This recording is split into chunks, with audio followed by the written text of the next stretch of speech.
And that was a tough pill to swallow because, when you go through the SEAL teams and you become a Navy SEAL, there's a certain identity that you have with your body, right?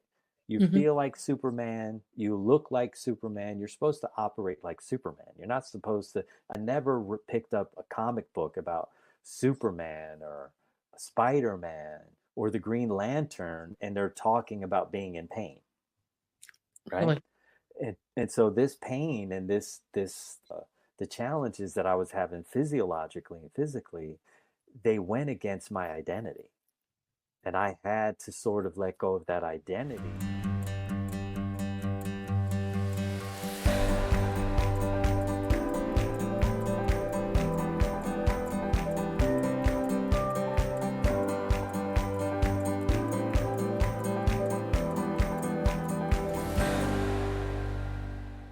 Christopher Lee Maher is an amazing man. He was a Navy SEAL and trained for the Olympics, but today he is a healer. His path towards healing was one of both necessity and internal reflection, as the stresses of his life overrode his body's ability to cope. This is the story of yin and yang, strong and weak, action and inaction. It's a story about seeking and realizing your highest potential and creating your best, healthiest, most balanced life. Christopher, welcome to Bump in the Road. If you would, tell us your story. My story, well, this story started when I was really, really little. And what I mean by that is I had a mother who was suffering from depression. She was extremely overweight.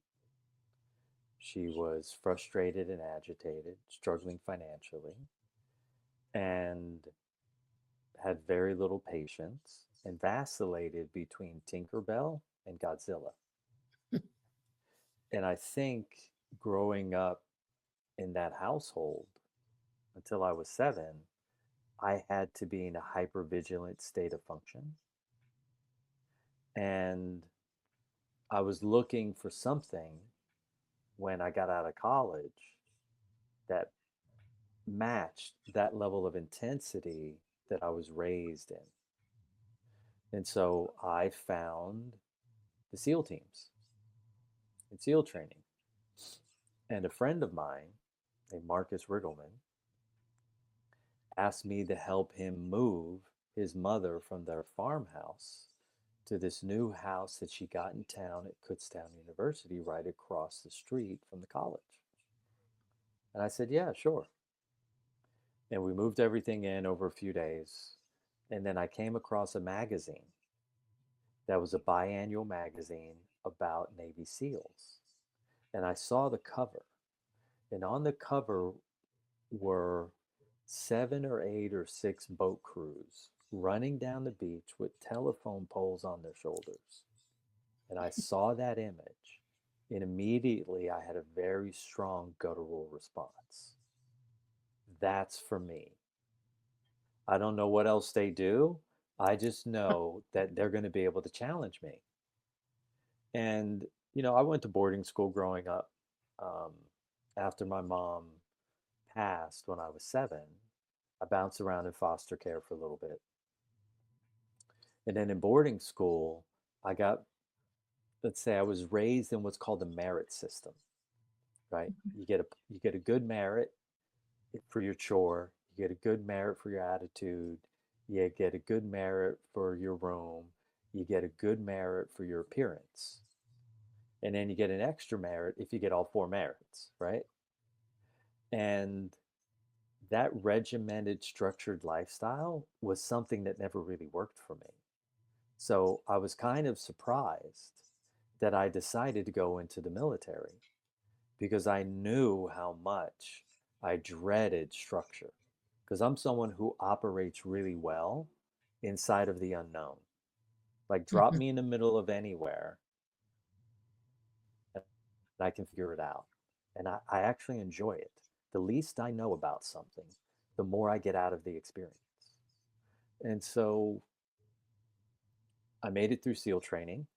Took me a little bit longer than the average person who goes through SEAL training that actually graduates because I was diagnosed with epilepsy, Oh my. which was absolutely false. I wasn't epileptic. But they gave me what was called, they put me in what's called fourth phase in SEAL training, which means I had to wait to go to a physical physical evaluation board. And this guy named Captain Catron, who was a neurologist and never made it through SEAL training, he failed. When I came into his office, I think he wanted to make sure that I failed as well. And so I had to wait around until he went on vacation to get his colleague to look at my waking EEGs and my sleep deprived EEGs. And she looked at all of them and she said, "You're absolutely not epileptic. There's no sign here that there's anything wrong." And I thought, this is really weird. So I took all that information. I went to the physical evaluation board. And at the physical evaluation board, you have high ranking officers. So generals, admirals, uh, captains, like people who have been in medicine for 25 years. And I presented my case and I said, look, this is what he told me. And these are the reasons why I think this is unfair. And I went to his colleague and she reevaluated the EEGs. I had copies of everything. I handed them over. And they basically said, son, go back to SEAL training. And Captain Catron, you come here and take his seat. Wow. Yeah, right. Like no one's ever gone up to physical against the physical evaluation board. So basically, they offered me, you're going to get so much in disability.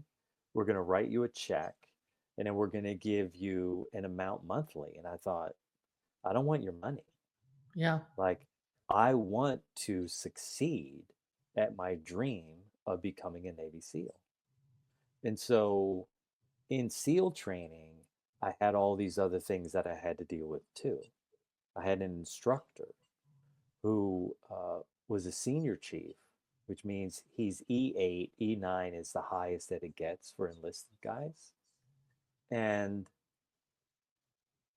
he and I had a run in together where his best friend, his mother died, and I was on the quarterdeck, but I was the rover. And another guy picked up the phone, took the call, and never got the message directly to the instructor. And this was the senior chief's best friend. Well, his mother died in the meantime. And then this instructor tried to do everything that he could to get me kicked out of SEAL training. So I sort of had that going on.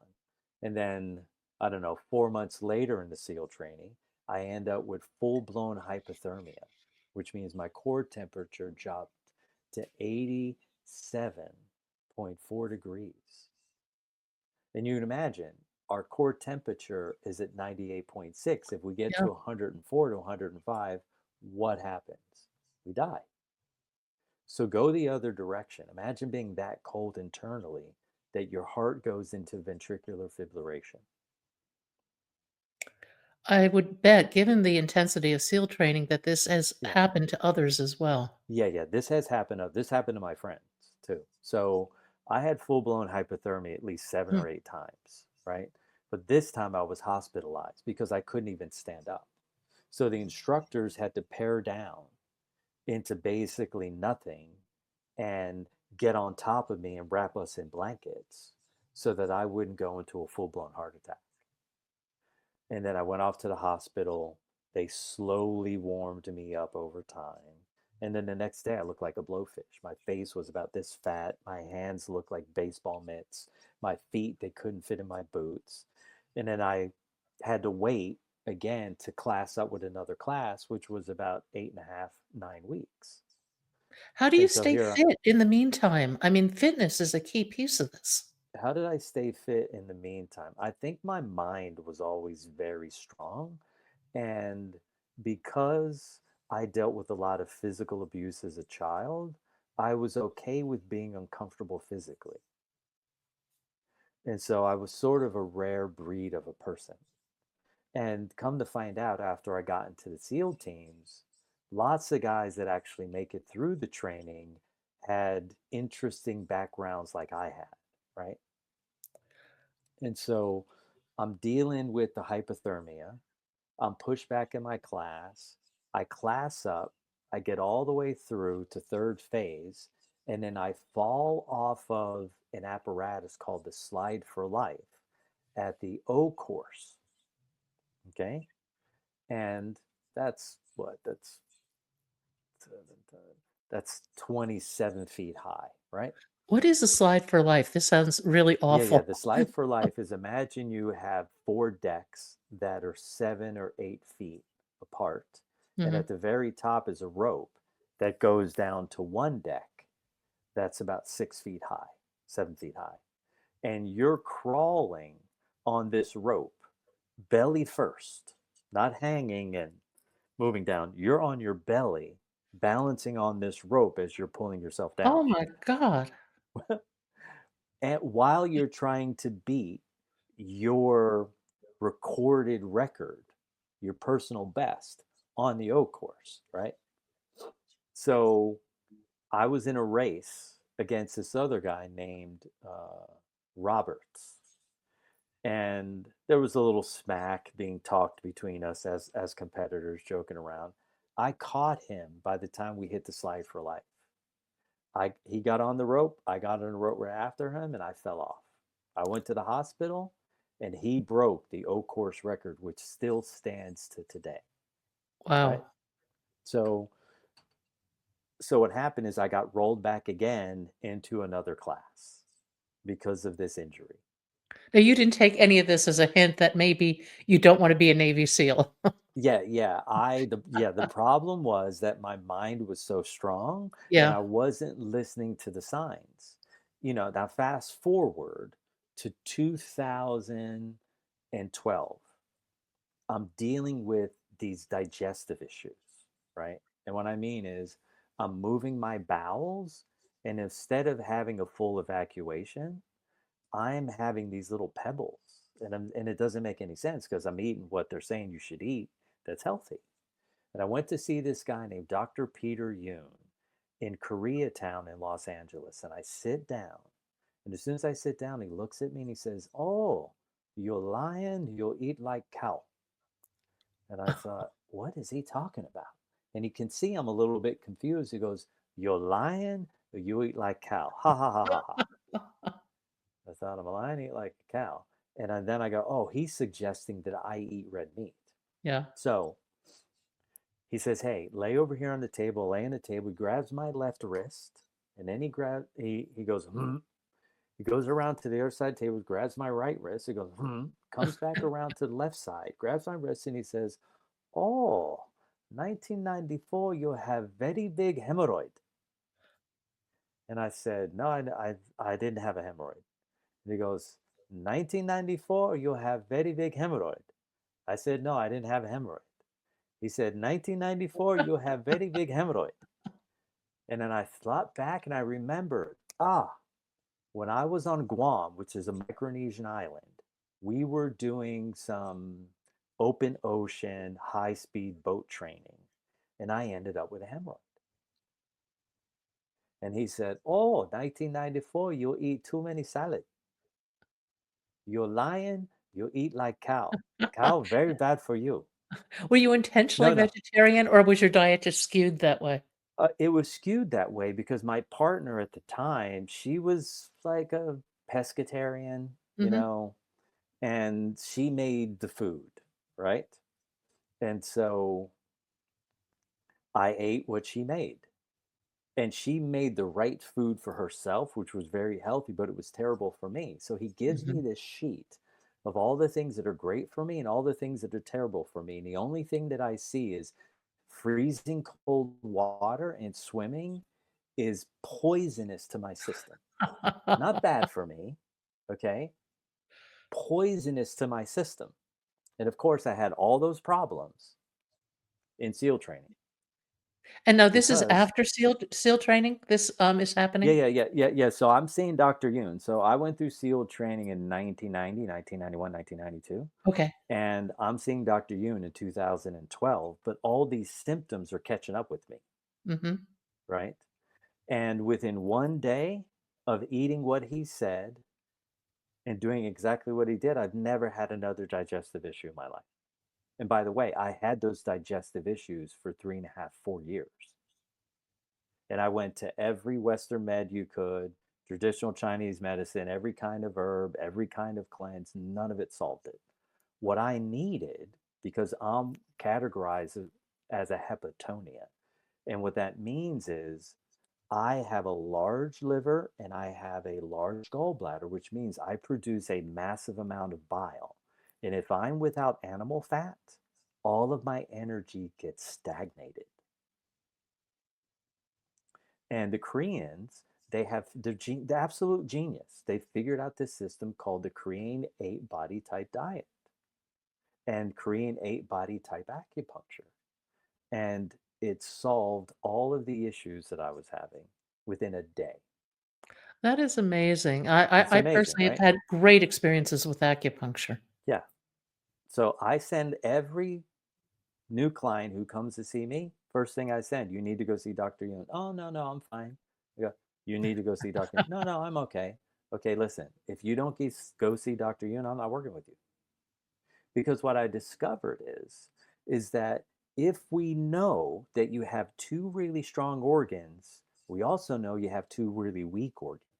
And if we can supplement for deficiency, meaning if we can make that weak part of you normal, not necessarily strong, but normal, that's going to support your strength, which means you're going to excel interpersonally, professionally, and romantically. Because when the body's running right, my mind is running right, my emotions are grounded, my mind is clear, and my body is strong, healthy, vital, and flexible. But when it's the opposite of that, I have problems in every other phase of my life.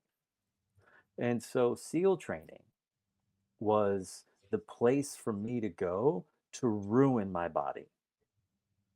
And then I guess the mission and the purpose for me being here on earth was to figure out how to put it all back together through consistent effort and by developing tools that do what they say and say what they do holistically. That is So that's a incredibly bit of my powerful. that's a bit of my story. Now the question is, what helped me get over the bump in the road? And I would say, self-assessing in this moment, my drive to always understand why something isn't working. And that's something that's been with me as a child without actually having any awareness that I was actually even having problems. But I always wanted to know why. And why has always been a big driver for me. And then the way that my mind works is it synthesizes systems really well. Mhm. And it allows me to develop a more complete whole when I'm doing anything. And I always believe that if you're going to address a problem, you have to address it from all sides. You have to look at it physically, you have to look at it emotionally, you have to look at it psychologically, you have to look at it spiritually. And I think I'm always willing to learn and put aside something that's less efficient. If you can teach me something that's more efficient, more effective, and more consistent. And I Talk a want little. someone to put the tools in my hands. I don't want to have to Mhm. rely on other people. Yeah, that makes total sense. So in a way, yeah. Now, talk So a in a little bit about certain your. way, I am, go ahead. Oh, no, no, continue. I'll hold my question. Okay. So I think for me also, this, this sense and drive for freedom has been an enormous driver in my life. always. Like, if I feel too boxed in, and I think this is where boarding school was helpful and the military was helpful, I can tell when I'm being boxed in. And so, this driver for freedom, this driver to grow beyond my own, this drive to grow beyond my own limitations, and using freedom as a driver has been very potent and powerful against every obstacle that's been put in my way as an adult. Because one, I like to take responsibility. Whatever problem I have, I know that I am co creating it at some Mhm. level. I can never make the other person responsible for me. I can never make the institution responsible. I can never make the government responsible. I made the choice to come to Earth. These are the problems that are sitting in front of me. It's my job to resolve them. For all of us, the answers lie within. And yet it can be a really long path Yeah. until you figure out what it is that's driving you. When did you figure this out about yourself, or is it something you've always known?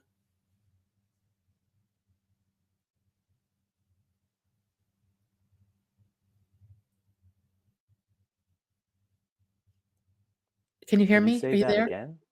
Um, when did you figure out that I can hear what you your main now. Yeah. Somehow okay, we're going in and out.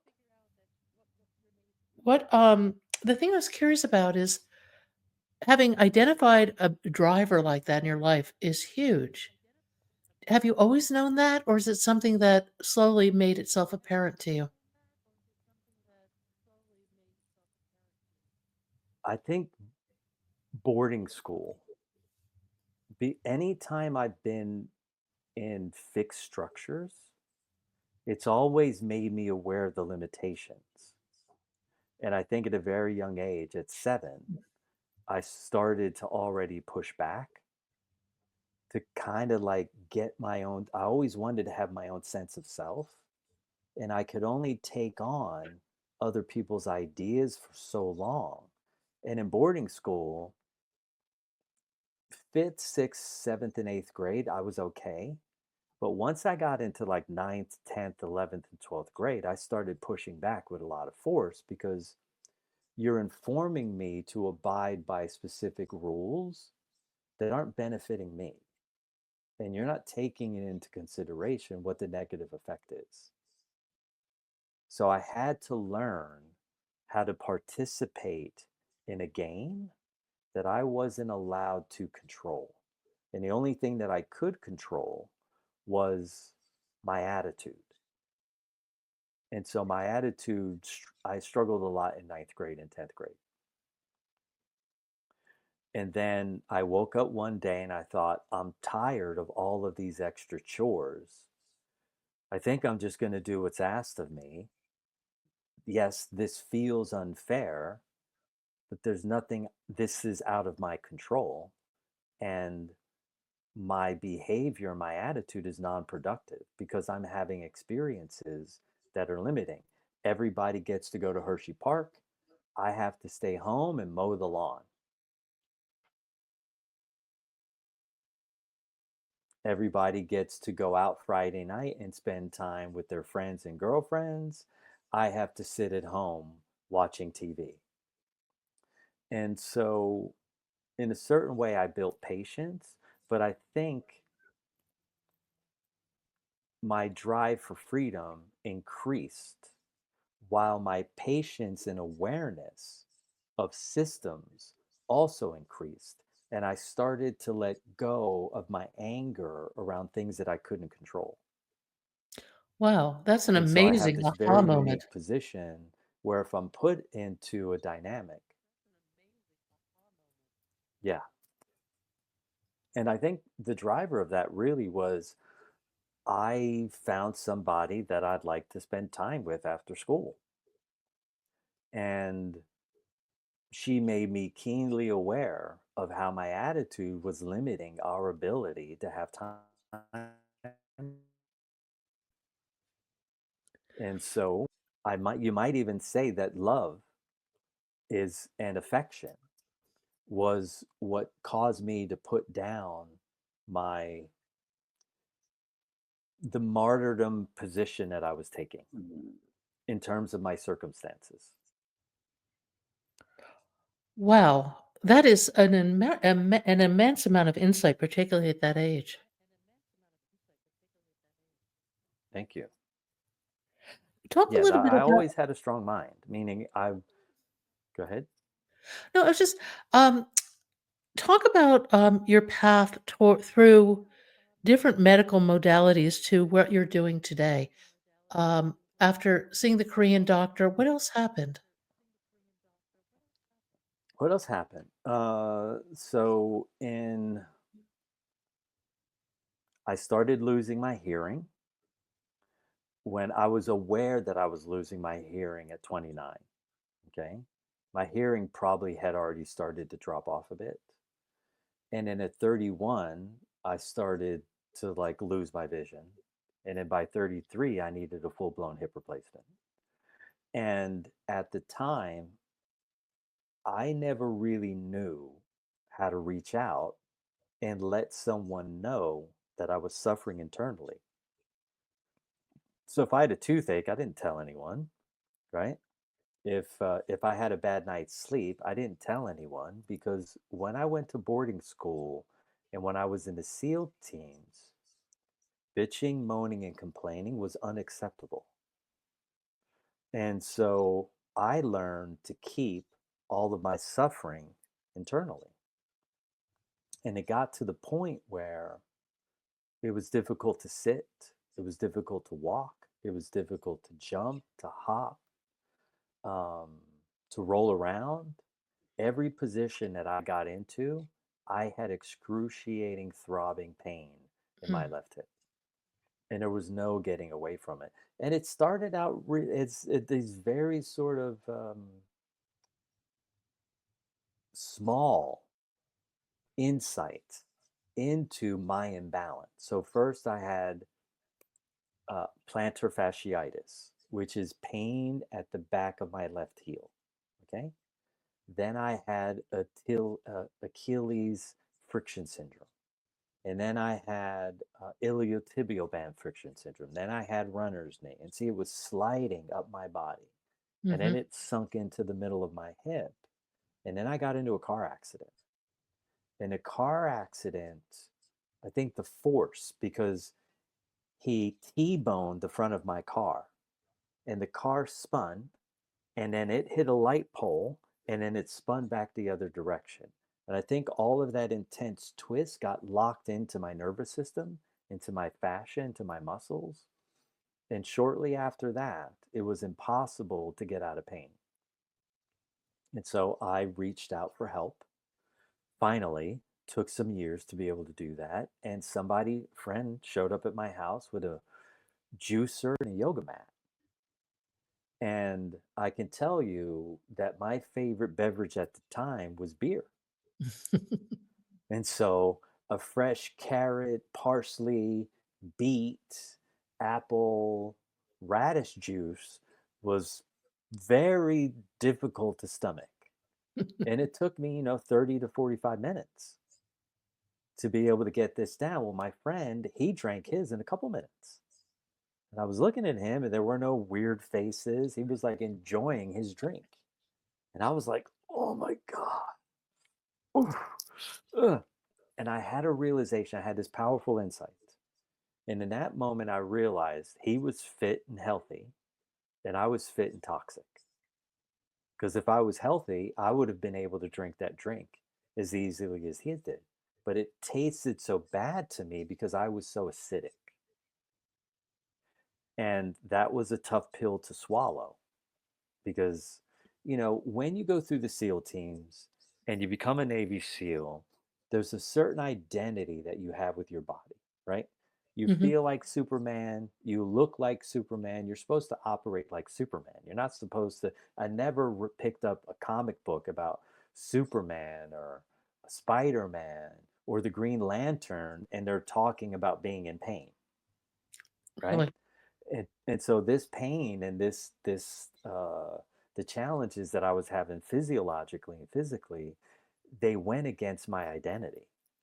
And I had to sort of let go of that identity the second he started getting into these yogic postures, I couldn't get into one of them. Literally, not one of them. We spent hours. And I was just stuck. I was just, it was like I had rust in my joints. And in that moment, I knew I had a problem. And he said to me at the end of the session, our time together, look, I think you need a rolfer. I'm thinking, what's a rolfer? Yeah, he started explaining to me structural integration, and they're going to go into my connective tissue and use elbows and forearms. And I thought, okay, I need to find the right person. For me, relationships are important to me. Okay, the guy that I informed that I was suffering for some years was somebody that I knew since 1991. Right, this is 9 years later. So I needed to find someone who I felt emotionally safe with, but I didn't know that language at the time. Yeah. I just knew that I needed to find someone who resonated with me. I didn't even know that language at the time. I just knew that it had to be the right person because I wasn't looking at things magnetically. I wasn't looking at core resonance. I I grew up on a farm. Do you know what I mean? Like we shovel cow dung, okay? We move bales of hay and straw. Like my life is very practical and pragmatic. And once I met him, his name was Stephen Bolger, and he had studied with a man who learned from Ida Rolf, but then decided to upgrade her system into a thing called Heller work. His name was Stephen Heller. And he worked on me. And I started to have a little bit of incremental change, and I began to feel hope because at the time I was chasing my dream, which was to qualify for the Olympic trials. Well, how can you qualify for the Olympic trials when I'm injured every 6 weeks, every 3 months? And so he gave me hope, but he also gave me a sobering message.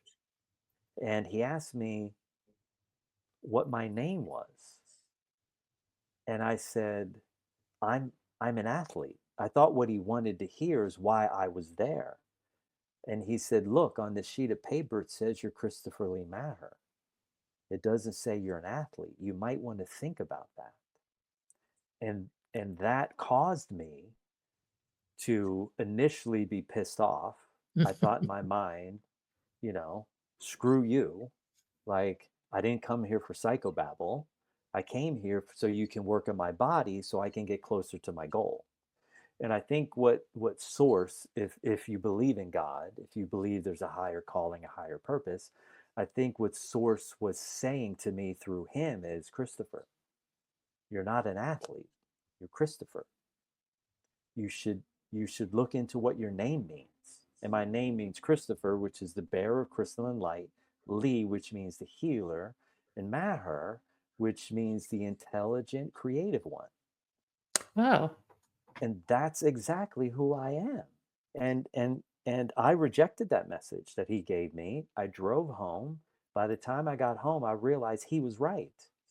I was being an athlete because it was connected to my identity as a person, and it had nothing to do with who I really was. But I needed to figure out who I really was.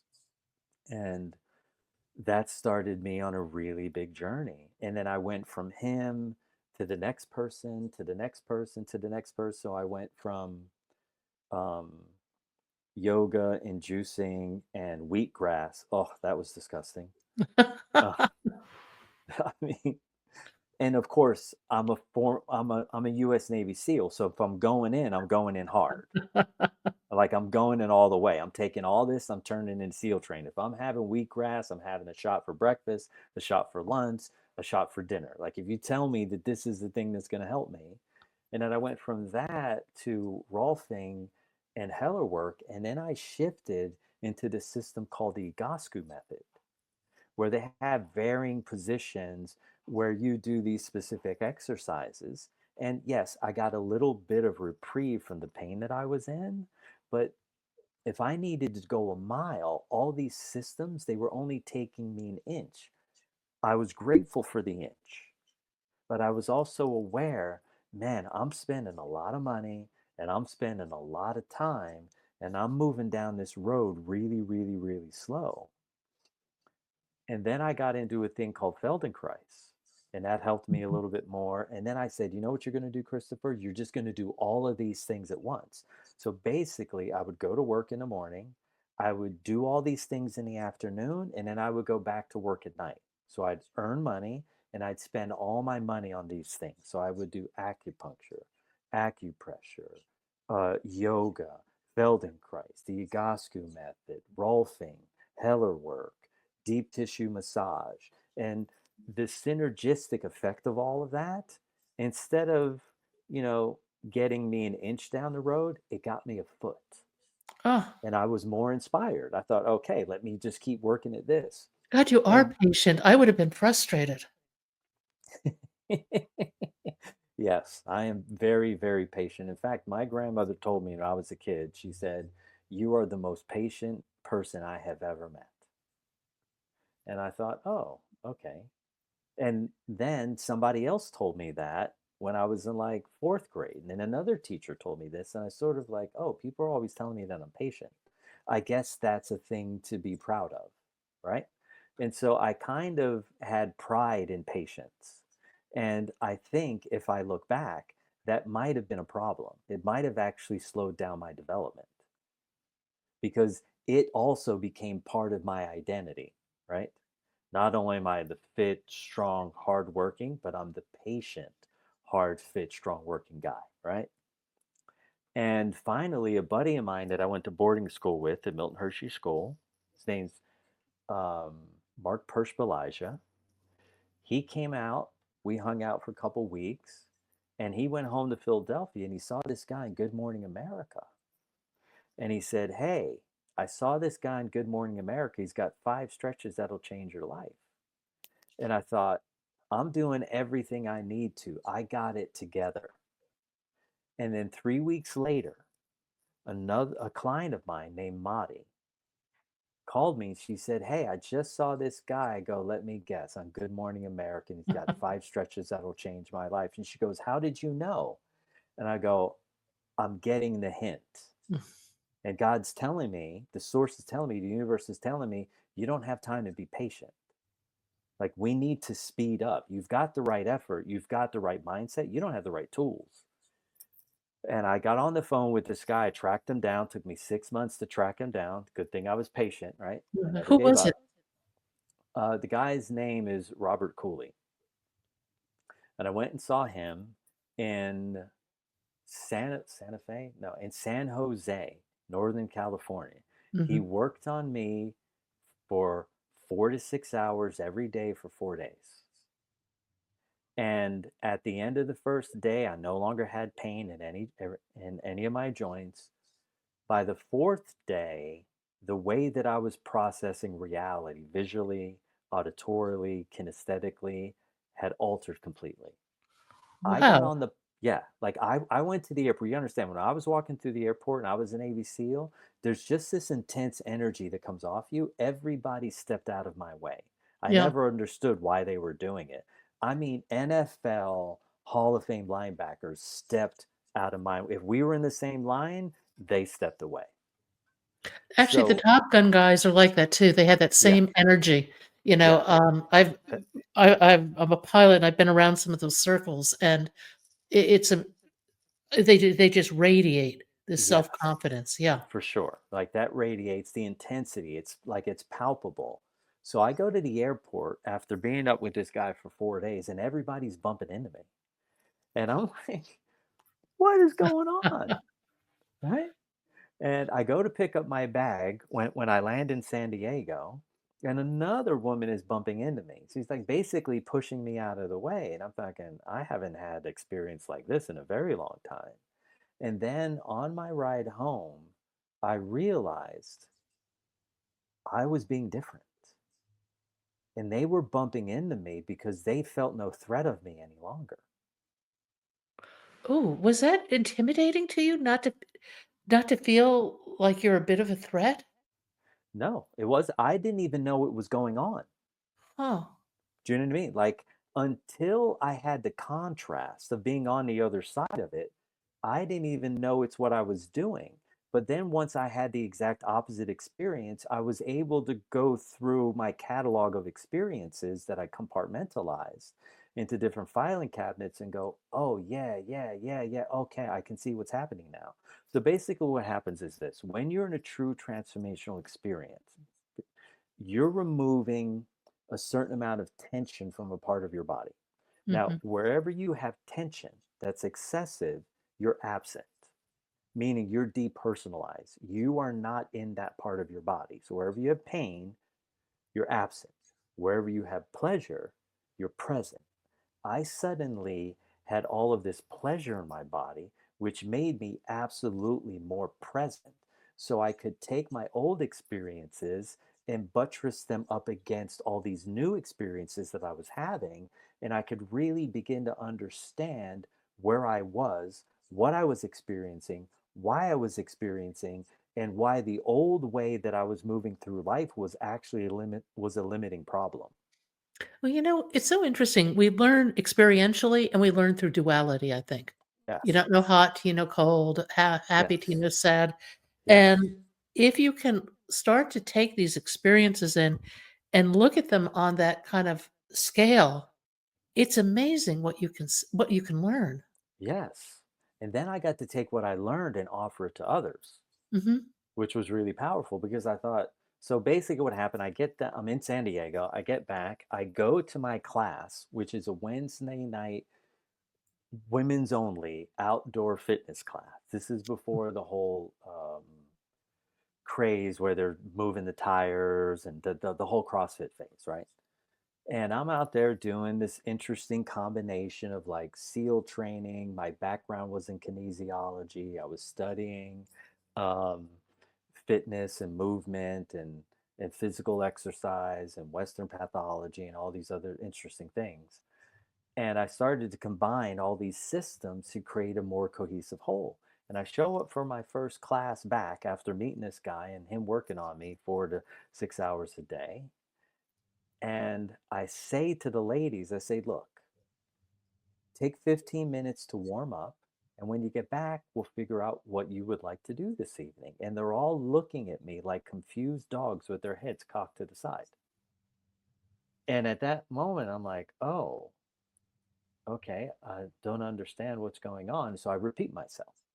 Hey, you can warm up on your own, figure out what it is you want to do. Because the way that I ran my classes before that, everything was like they come in, you're going to do this, this, and this. I had everything planned out. And now I was asking them what they would like to do. And they were like, they didn't even know how to process that. Yeah. Like, where's Christopher? Like, who Mhm. is this person? And so we had removed so much tension in those 4 days that it altered the way that I was relating. And it gave me an opportunity to be more receptive instead of only purely assertive. And so now in that duality, I was sitting in the middle of yin and yang, masculine and feminine, hot and cold, strong and weak. I was sitting in the middle of it and I was communicating from there. So that was a fascinating shift. I didn't figure all of this out because the way that my mind worked at the time, it was retroactive. Because all of my trauma that I experienced was in the past. When I would be, let's say you and I are having this conversation today, I would have insight about this conversation a week or 2 or 3 weeks later, rather than having the insight in the moment. And when you have a lot of tension and you have a lot of stress that's unresolved, the way that your nervous system works, it works in a retroactive state, which means you're behind the moment. So by the time I got home, I realized that I was being different. And I called the guy and I was like, look, man, I don't know what you've done to me, but the way that I'm processing information in life has completely shifted. And he just started laughing. And he's like, that's what the work's supposed to do. And every day, I would call him every day and I would give him a 30-minute to an hour long download of all the things that were changing energetically, that were changing psychologically, that were changing emotionally, that were changing physically and physiologically. And that got me on the path of understanding that the things that he taught me, if I applied them more, I grew faster. Oh, no, that's really interesting. Now, you work with clients now to help Yeah, other people, don't you? for sure. Yeah, I'm in Rockport, Massachusetts doing that as we speak. What exactly are you doing? What we're doing, we're in a 5 day process. So when I work with people, I see them Monday through Friday. Mhm. Okay. And what we do at first, initially, we do a deep investigation because we need to understand, why are you really here? Why do you really want to work with me? Now, for the most part, people come in because they're aware that they have a challenge in their life and they want to overcome it. So let's say um, they have stiffness in their low back, or they're finding it difficult to sleep and wake up and feel rested, or they're having communication challenges with their husband, or they haven't talked to their mom in 10 years. And so I look at that as that's the bait that drives you to reach out like I did, but that's not the reason why you're here. And I need to know the real reason why you're here. So we go into a 2 hour deep investigation, and then we get really clear. Then we do an intention setting. And then their intention is the driver of everything they're going to experience that week. And I see them twice a day. And we go in and we remove and reduce at least 50% of their lifetime accumulated stress load. And when you do that for someone who's 60, someone who's 55, someone who's 40, someone who's 35, the lights turn back on in the house, in the entire house. But as you're aging, if we can use that as as a metaphor, a human is a house, and every room is an aspect of their consciousness. And let's say that there's 16 different forms of consciousness. Well, when your stress loads are high, and your tension loads are high, and your distortion loads are high, you go in rooms and the lights are always turned off. But when we reduce that lifetime accumulated stress load, all the lights turn on in the house. And in the rooms where there was no light, at least there's dim light. And you're no longer bumping into the furniture. You can find the things that you need when you need them. You can move around your house, this beautiful body, this beautiful mind, these beautiful emotions, and this beautiful energy that you have to experience and produce the results that you want in this world at an emotional level, at a physiological level, at a structural level, at a psychological level, and at an energetic spiritual level. And what could be greater than to give them an opportunity to turn the lights back on? How do people become still enough and quiet enough to even know what's going on within them? I think what happens is people aren't still and they're not quiet. And I think what happens is the lack of stillness and the lack of inner quiet causes stress. And that stress manifests as tension that eventually turns into a pain point that they can no longer ignore. Like it gets so loud that they have to find help. And that pain point, I presume, can be psychological as well as physical. 1000, yeah, 1000%. Like I've dealt with a lot of people with addiction issues, right? Like I'm talking heroin, PCP, cocaine, every kind of methamphetamine, special K, which is ketamine addiction, alcohol. But the biggest one really is refined sugar.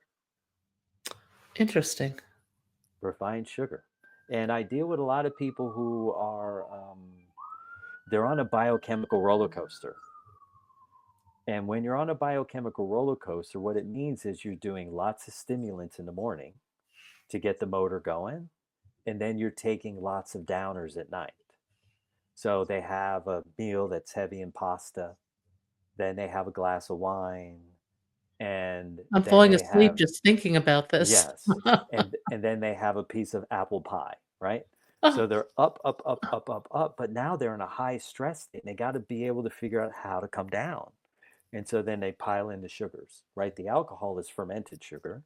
mhm. The pie is full of refined sugar.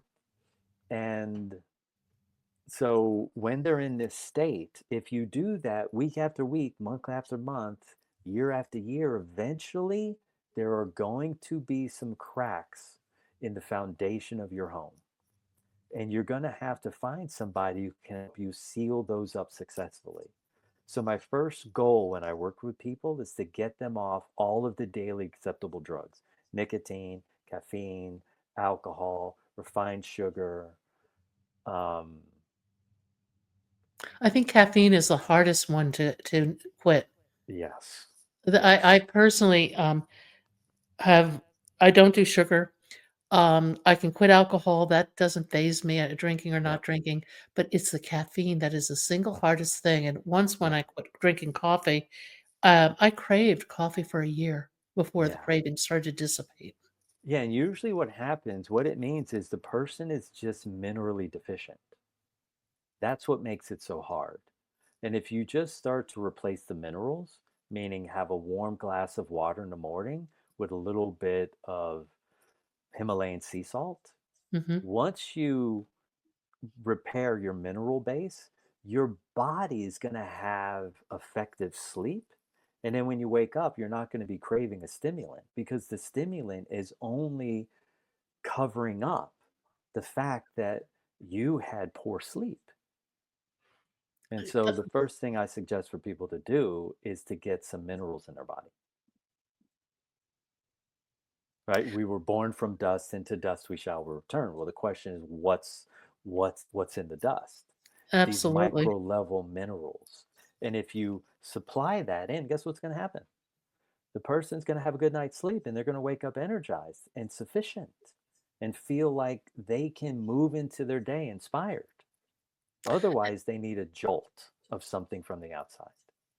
And interestingly, when you quit sugar, you actually have more energy. Way more energy. Yeah, And it's consistent. absolutely. Yeah. I don't like feeling tired, right? But I grew up, look, I'll be honest with you. I grew up in Pennsylvania. Pennsylvania is basically a yeast factory, right? It And it's is. beer and pizza. It's beer, pizza, and hoagies. Oh, and mashed vegetables with lots of Yes. that you can't identify with, Yes. lots of butter and cream. Yes. Like it is literally a butter and yeast culture. Yeah. And so I grew up with that. And that was my go to. But I was always tired. When other kids were in school, awake, paying attention to what the teacher was saying, I was sleeping in the back row. Or I was looking out the window fantasizing because I was absent. I wasn't present. Presence is so important, and I think it's really lacking in our society. Mm. What do you do to help people become more present? I think the first step is sort of what we talked about a little bit earlier, which is getting them off the daily acceptable drugs. Okay. Because anytime you're on a downer, right, or you're on an upper, you're exceeding past your medium normal state of function. Okay. And now the body then has to send out stress markers and different hormones to try to pull you back down or try to lift you back up. Right. Mhm. And in that state, it's impossible to be present.